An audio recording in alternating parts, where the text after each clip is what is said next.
Setelah mempelajari tentang prinsip merumuskan tujuan pembelajaran, sekarang mari kita coba mempraktikannya pada salah satu mata pelajaran.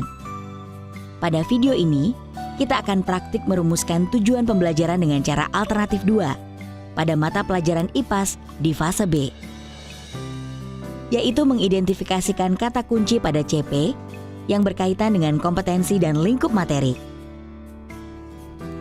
Ibu dan bapak guru yang mengajar mata pelajaran lain tetap bisa mengikuti karena prinsip dan proses berpikir yang digunakan tetap sama. Sebelum memulai, siapkan kembali dokumen capaian pembelajaran masing-masing serta buku catatan atau laptop untuk praktik. Pada alternatif 2, tujuan pembelajaran dirumuskan dengan menganalisis kompetensi dan lingkup materi pada CP. Jadi yang pertama dilakukan adalah mengidentifikasi kata kunci pada CP yang berkaitan dengan kompetensi dan lingkup materi. Mari kita praktikkan pada elemen pertama, yaitu elemen pemahaman IPAS. Pada kalimat ini, kompetensi yang diminta adalah menganalisis hubungan. Lingkup materinya adalah fungsi panca indera. Pada kalimat selanjutnya, peserta didik diminta membuat alat simulasi. Lingkup materinya adalah siklus makhluk hidup. Dan dilanjutkan untuk semua kalimat dalam semua elemen.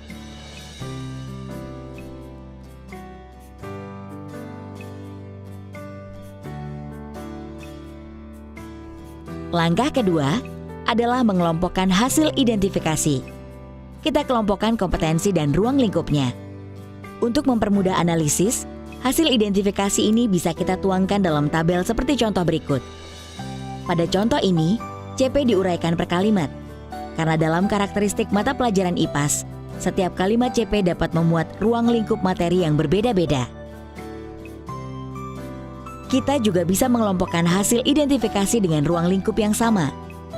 Misal, untuk contoh berikut, dapat dikelompokkan dalam ruang lingkup energi. Ini hanya salah satu contoh cara untuk memudahkan analisis, bukan menjadi format atau cara baku. Sedangkan untuk elemen keterampilan proses, kompetensi ini merupakan keterampilan inquiry yang bisa membantu pemahaman IPAS di setiap ruang lingkup materi. Informasi seperti ini didapatkan saat kita mempelajari CP. Jadi, kompetensi pada elemen ini dikembangkan saat melaksanakan elemen pemahaman dan bisa dijadikan referensi saat melakukan perencanaan pembelajaran di setiap ruang lingkup. Tahap terakhir adalah merumuskan tujuan pembelajaran. Misalnya, untuk kalimat pada CP berikut dengan kompetensi dan ruang lingkup yang sudah dipetakan, maka tujuan pembelajarannya adalah menganalisis hubungan antara bentuk serta fungsi bagian tubuh pada manusia atau panca indera.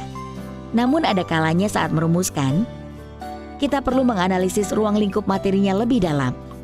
Misal, untuk capaian pembelajaran berikut, lingkup materinya adalah perubahan wujud zat. Namun, sebelum peserta didik mampu menganalisis mengenai perubahan wujud zat, tentunya peserta didik harus mempelajari dulu tentang jenis wujud zat dan karakteristiknya. Dengan begitu, untuk kalimat CP ini bisa kita rumuskan tujuan pembelajarannya adalah 1. Mengidentifikasi wujud zat yang ada di sekitarnya. 2. Menganalisis karakteristik wujud zat berdasarkan hasil pengamatan. 3. Menceritakan konsep perubahan wujud zat berdasarkan hasil percobaan. Nah, ibu bapak, tadi adalah tutorial cara untuk merumuskan tujuan pembelajaran dengan alternatif kedua.